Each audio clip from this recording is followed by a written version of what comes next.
All right, guys, we're back with some more Gekishin Squadra, and today we're going to be talking about my tier list for season 3.2. I wanted to just take time to try out different characters, see different things, and especially with this recent patch, not only do we have the introduction of Bardock, who is, I would say, a very good character. This guy definitely has made an impact. We do have the season 3.2 patch, which is arguably the best patch just that the game has introduced, and it's just, again, really good.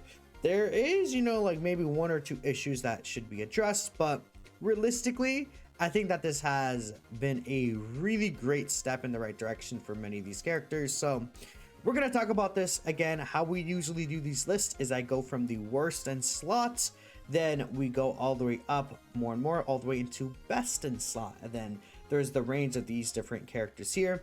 I would also like to point out that anyone on this list can look good in the right hands and in the right situation. They all have their peaks and valleys, but the characters in worst in slot, as we're going to start off with, are the ones that I think are not necessarily the most difficult to use, but they are the least consistent in what they're able to do.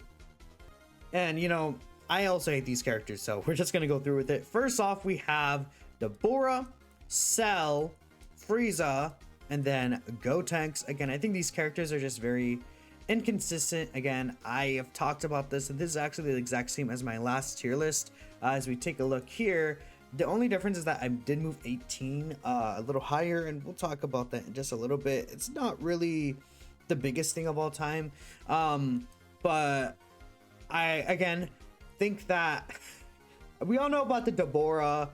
Cell early game is just not really that great, and I feel like early game is way too important.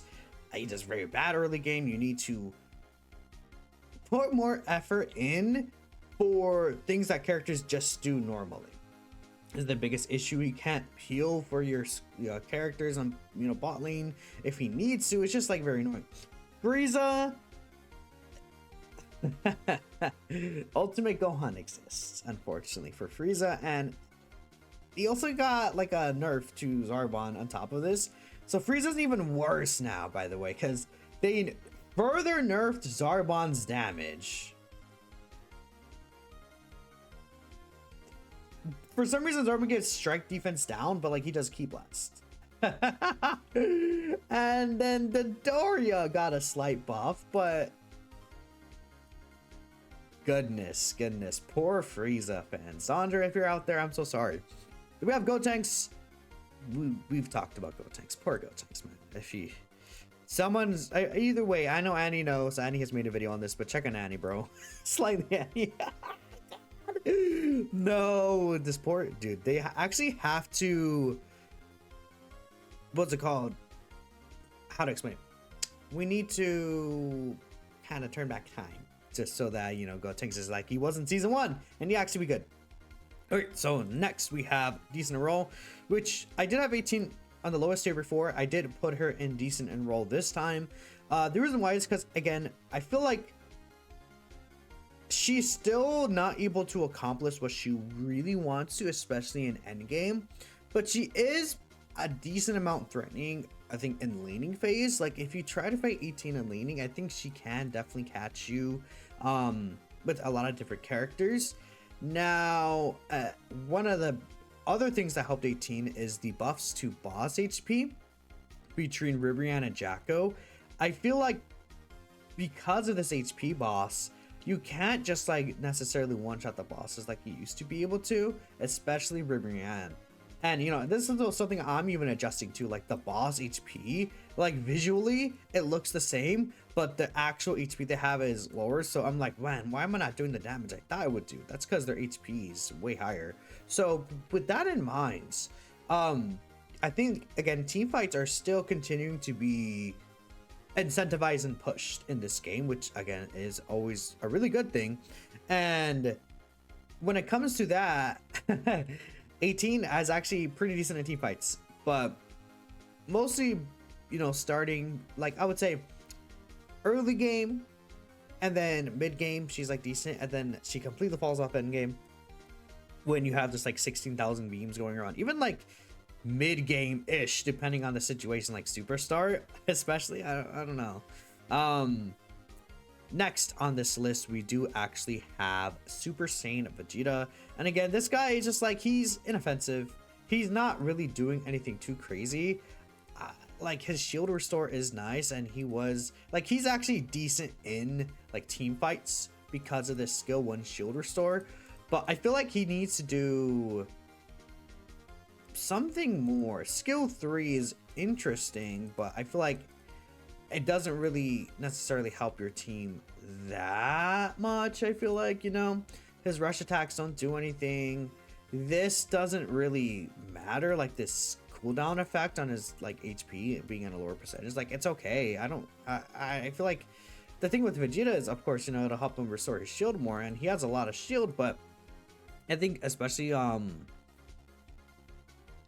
like I just don't feel threatened by him as much anymore. His skill 2, you know, on release was really good, but I think again a lot of people kind of did figure out how to play around this as well. It's really good for farming, and I think this is arguably still his best move in his arsenal, but it also doesn't restore his shield on top of that, like his armor. I keep saying shield, but it's his armor. I'm sure you guys get what I mean. And I just feel like he doesn't do as much as other tank characters is really the biggest thing. Again, it's not like a complete throw pick if you pick them, but it's just like there's other characters, you know. And then next we have Krillin here. Krillin is just like decent. Again, I don't really think he does anything too special. With how many Ki Blasts there are going around in this game, his mines are very easy to counter if you know what to do. And he could do decent damage, but like that's really it. I think he is able to shine in certain situations. The blinding and the marking could be useful. He can get first hit pretty safely, but outside of that, he's just kind of not that good for team fights, I feel like. And that's, I think, a big issue with him, really, is that he's just not really like, what is he really doing in team fights that's super crazy? I don't know, because it's like, okay, you know, if you use his mines in his team fights, then you lose any of the other mines you set elsewhere, or if you're trying to protect your tower, and then that maybe could open you for a little more backdooring, you know, just, yeah. Especially if you have your mines set on your tower, and you're just kind of having that watch there, well, now the mines are not there anymore. You guys get what I'm trying to put on the table? Yeah, that's the issue. Okay, next we have Good and Raw, and then I'll talk about Kale first. A character got nerfed that we'll talk about later, but Kid Gohan. And I think because of the energy defense down removal from Kid Gohan's kit, Kale is not as good as he once was. By the way, I do need to talk about this. I don't know if they updated the website yet, because sometimes they're very late on this. They have not updated the website just yet. In fact, this probably still says defense down right there. So people think that this buff for Gohan right here is giving everyone energy attack up effects, but this is not the case. The energy attack up effect is not to allies, it's only to himself, because he gives himself energy defense up here. I should have kept Kid Gohan up. I wonder if I could. Yeah, here he is. So like if you look on the screen here, again, he gets himself all defense up and then applies attack up to the ally hero. But no, the all energy attack up is only to Kid Gohan specifically. So he's not giving like Kale like 1000% attack, or 1000 attack, right? Because Kid Gohan's buff is 500. I think it's 400. Now he is a little tankier. Again, we'll talk about that later, but I think that kind of like brings Kale down a little bit, because that's how she really was able to just like one-shot everything, and she still could do a lot of damage, but I don't think she's as oppressive as she was, so that's why I moved her down to Good and Roll. Super Saiyan 3 Goku got nerfed. I almost would argue this guy is like a tickle monster. Like, that's what I'm gonna call him. Like, he's kind of like a tickle monster right now. Like, the damage nerf was pretty impactful, because he does 40 less damage each of the follow-up attack, each of like the follow-up hits, just kind of crazy. Then he does 50 less burst damage, and that adds up. Then when we look at the IT Kamehameha, it does 100 less of the burst damage, which is a lot of HP that, you know, the enemy's saving. Then 30 less per each of the follow-up attacks. Like, this guy, low-key, they kind of gutted him. Like, he's actually probably one of the lower ends of characters in terms of DPS right now. Like, this is the one thing he really had. Dragon Fist is still good, but like, this is like his bread and butter, you know? And now it doesn't like do as much. Not to say he can't be annoying, but he's kind of like a super start merchant at this point. Like, super start or you don't use him. Like, Superstar saves this man's life. Superstar saved his life, man. Imagine if Superstar wasn't in the game. I don't know. Of course, instant transmission is still a good ability, but man, it's kind of funny. They messed up with this character, and they like are just continuing to nerf him. I don't think he needed that nerf, by the way. Now, a character that I think is looking really decent right now. I say decent, but like really nice. Like, this is kind of like, I would say like 8-ish out of 10 tier-ish. Maybe like 7, 8 around there. Is Trunks. Trunks got the HP buff he needed. And earlier he had his cooldown reduced in the season as well. If Trunks had skill 2 boost, low-key, he could even be argued as great in rolls, I'm gonna say. But Trunks actually has some sauce to him now. The only reason why I feel like Trunks is not great in roll is because they also debuffed his HP. He has 2,000 less HP at the end of game, and he has 1,000 HP start of a game. I think the 1,000 extra HP is still so good for him, and he needed that. But man, it's like, you know, again, like, for example, we had Trunks right here, decent next to Topo. Now, I feel like Trunks is pretty good, honestly. Like, Trunks has the ability to just melt a lot of enemies and just chain tons of damage together over and over. But yeah, I still think you need to be you still need to be a little passive with Trunks and still need to watch out, because I think he can get melted still, even though the extra HP again was needed for him, because now it's like, okay, he doesn't get as melted for sure, but still like it's still a little bit tricky for him, I feel like. Though again, the HP is very useful. Then next here, I do have Bojack. I mean, there's not much to say. Bojack's just like a good character. Medical pods as well, like, really helps this guy. And you know, I feel like I get medical. I'm sure we all get medical respawn every other game. You know, that's just how the game works, I guess. Skill 3 is really good for medical respawn. He has a really good area control. Could do pretty nice damage. Bojack is just great, a good character. Like, his ult is really nice for helping bosses, but at the same time, I don't know. I feel like his ult can be maybe a little better. So, skill 1 needs a buff. Skill 1 sucks. Like, poor skill 1. That skill 1's so bad, bro. You skip that shit. Next, we have Daima Goku. I mean, again, this guy's just good, but I don't think he's excelling at anything particularly right now. I think Cloud Cover, this guy could actually be very, like, nice with backstab, but outside of that, I feel like, I don't know, like, he's like decent for team fights, but I don't think he's excelling at team fights, you know? I think, well, I say that, but he has the lightning chain on his skill 2 with Glorio, which does chain and do more damage, like, over the chain that he's able to do. The DOT is nice, but I don't think I'm gonna put him at a higher tier because of that. Nah, I think he's good here. Power pole dance is still really good. His ultimate is also kind of just like mid. I don't know. Like, his ultimate is literally a whatever. I think that's one of the things that kind of makes me keep him here in this good and roll tier. And then finally we have Topo. I actually like Topo's no obstruction on skill 3. It was super useful for this guy, because now bottom lane, he's just going to be looking a lot better. Super Saiyan 4 Vegeta stun, bro. You're like, yeah, no, here's my Sphere of Destruction, buddy. Attack me, and then you get cooked. There's a lot of energy damage going around here. Topo, you know, gets a decent amount of HP. I feel like Topo doesn't really get killed through his counter most of the time. It can happen. Now, the biggest thing with Topo is I think his ultimate still needs to be a little faster. I think like the cast time for his ultimate takes too long, or something with skill 1 needs to be buffed. But his skill 2 and skill 3 are quite nice right now. Team fighting is again way more incentivized, so I think Topo just has more wiggle room to do what he needs to do and be a bit oppressive. So I think they did good with Topo. You know what's funny? This is not in order. You could argue Topo is better than Super Saiyan 3 Goku right now. Like, you could argue Topo is the best season 1 release character at this current moment. Is that not insane? That's so funny. I think that's really like great to see, honestly. And then next we'll just put, again, this is the same as my last tier list, I think, for the well, actually it's not.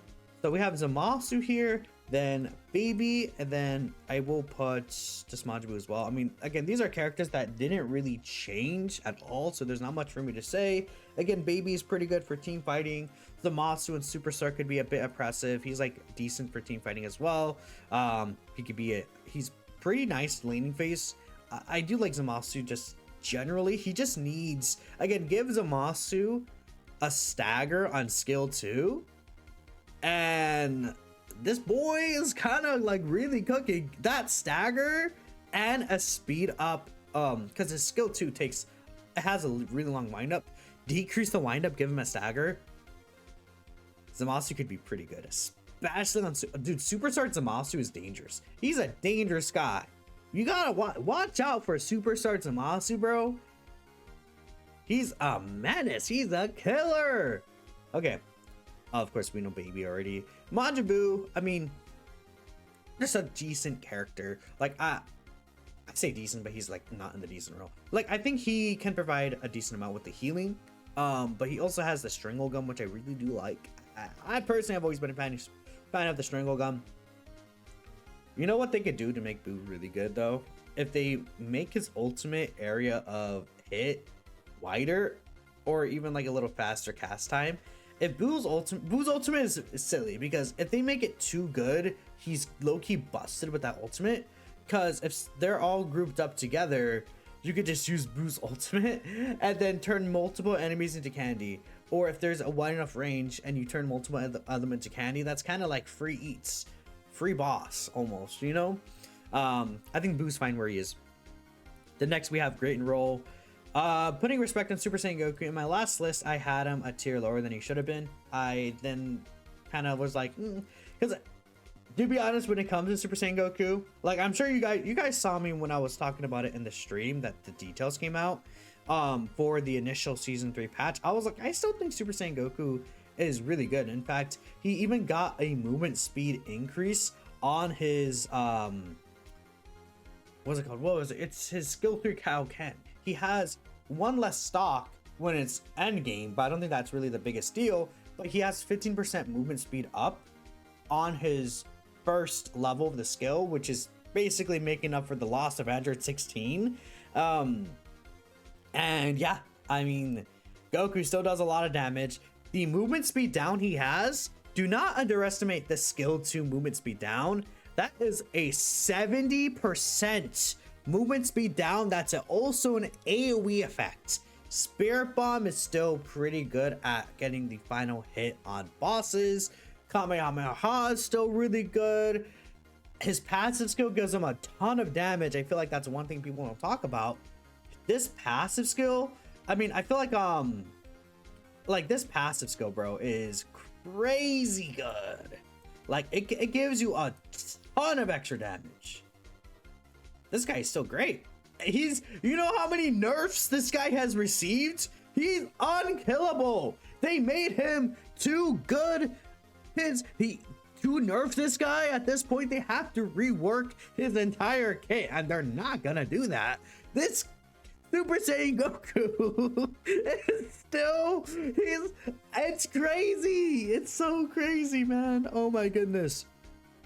I mean, again, this is not an order. We could talk about Broly next. I think, again, team fight meta, Broly's looking good.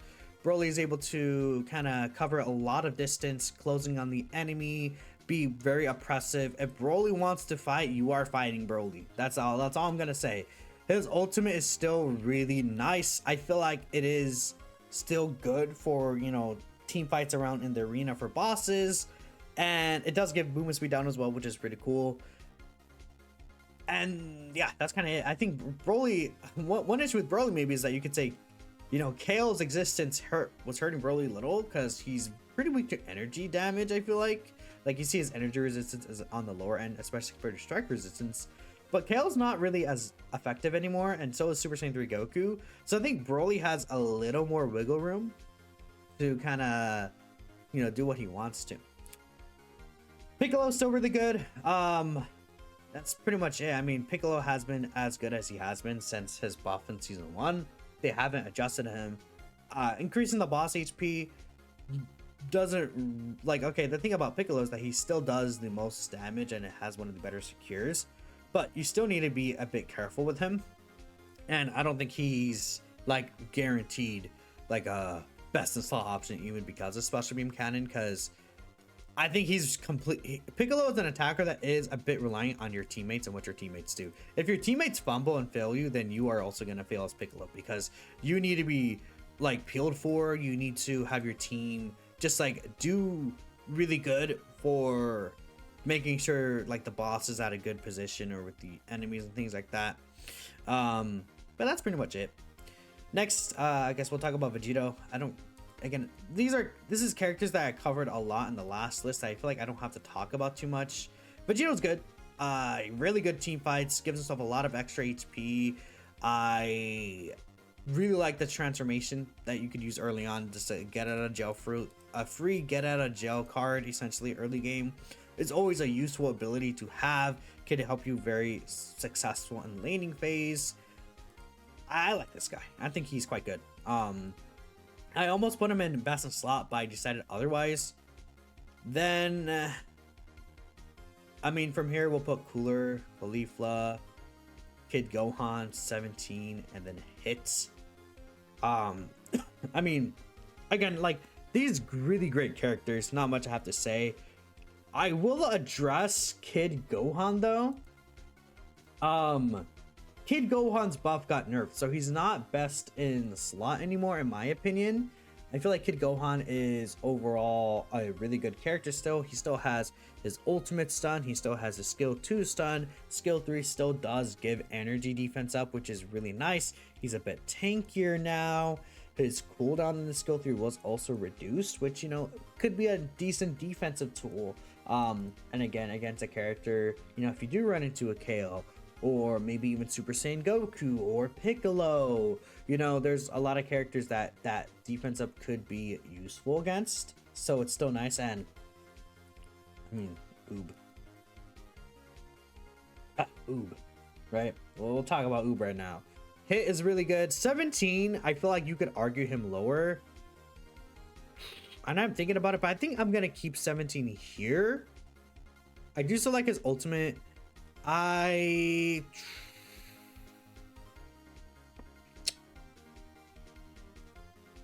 feel like 17 is like really a bit tough for me here, but I think I'll keep him here just cause he's still able to look really good. I really like his barrier. Personally, I'm a huge fan of his barrier. I think it does really nice, and I still think, you know, him turning buffs into debuffs is an underrated ability of his that could, like, if you utilize it right, it could be pretty nasty. And then again, we'll have the rest of the characters up here. So we'll talk about Oob first. Oob got like Topo got like help, but then Oob just like god damn, bro. They said here's your Oob buffs, man. I think the biggest thing for him is the cyclone increase is crazy. That's 32 extra cyclone that you get from that. Makes like, that's crazy. 32 extra cyclone, man. It's so insane. It makes this ultimate hit so hard. This ultimate is disgusting right now. And if you don't die, you turn into candy. So you just get jumped on after. You can't escape. Ubo hits, you're cooked. It's over. Ohm's ultimate is fucking nasty, dude. I don't know what, like, the cyclone increase was nice, but oh my god. Then it's easier for him to build cyclone.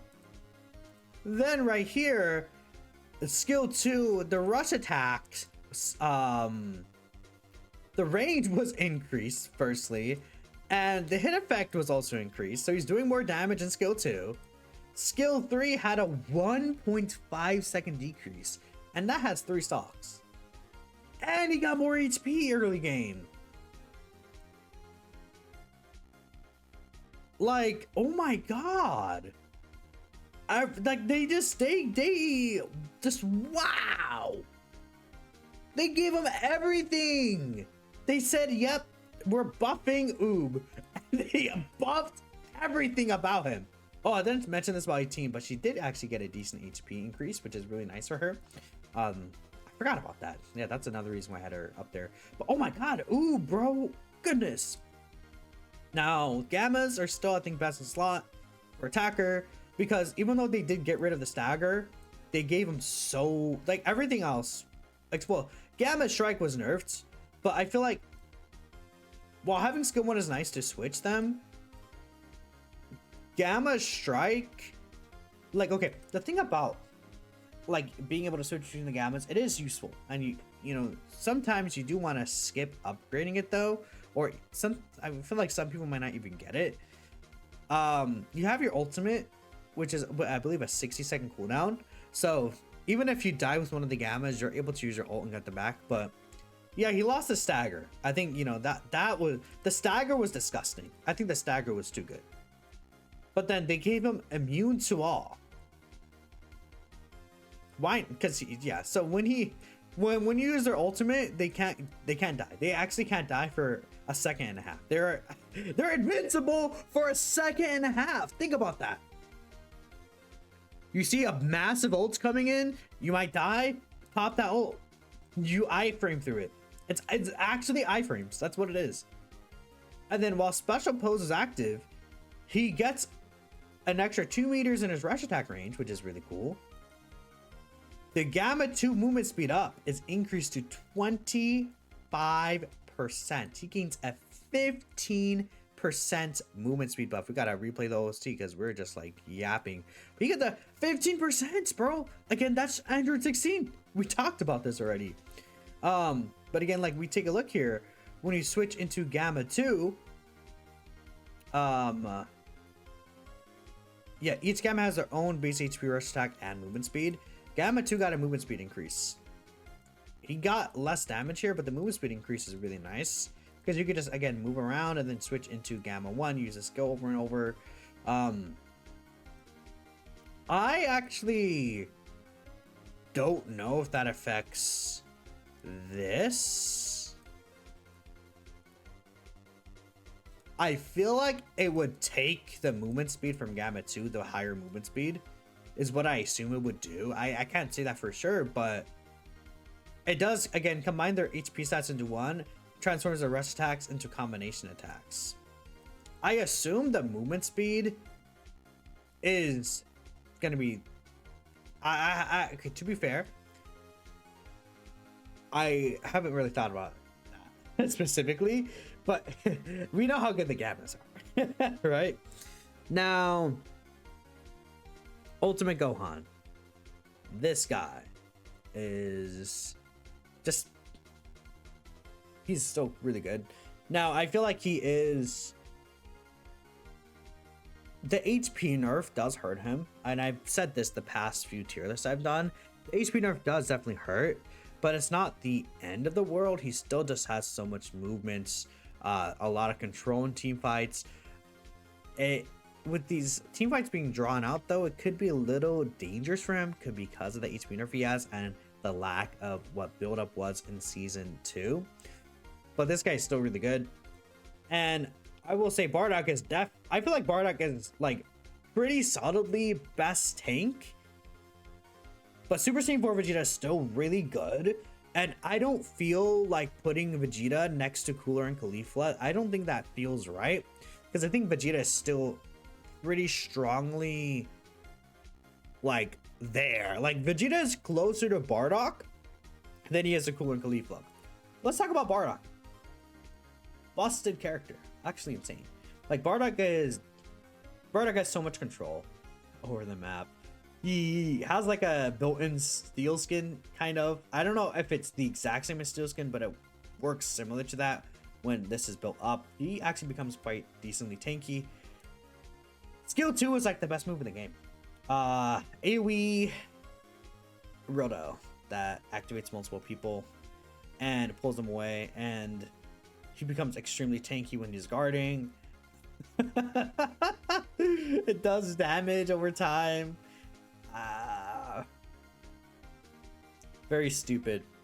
This is a disgustingly stupid move. I don't know what they're thinking with that.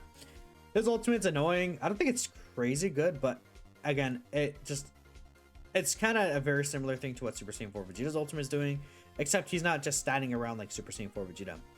Skill 3 is really good. Or skill 1 is really good. Skill 3 is actually not that great. Skill 1, again, you get 3 stocks in it from level 1. It can apply movement speed down to enemies, which again, movement speed down, there's so much movement speed down going on right now that you could chain these together and it just gets disgusting, and they can't, like, you just zone in on your enemy and you just kill them. You want to try and like aim this to hit multiple enemies, like you have them fly into each other or into a wall, just for them to do extra damage. But I think it's pretty good, man, and you could use it to either make space or like just kind of close in almost. I've been able to get some KO confirms off this skill 1 a few times. His rush attacks, he could get AoE rush attacks when his gauge is filled up, which is nice. Then of course he has a Super Saiyan transformation. Like this guy's just good. Like he's like this skill 2. It's really, I think this skill 2 is doing such a heavy lifting, but oh my god, it's good. It's good. Then his skill 3, you can still utilize it, but I think his other skills you just would rather invest into, honestly. It's a bit slow of a start time, and the movement speed does increase to be really nice and can be used as an evasive maneuver. Like for me personally, I do grab a point in this still, even though I know a lot of people would skip it and it might be like quote unquote optimal too. But there's these situations where you might need this to escape, but that's really it. I think it's a little hard to control, and the stagger doesn't last that long anyways for like literally anything else you could be doing during that time. So that's kind of it. But Bardock's pretty overpowered. So this is my list. Just at the end here, if you're watching here and you skip at the end, and you have any questions, I would just watch the video. I don't know, like there's not much for me to say, but excuse me, let me know what y'all are thinking. Appreciate y'all, and yeah, we'll just end here. Catch you guys next time.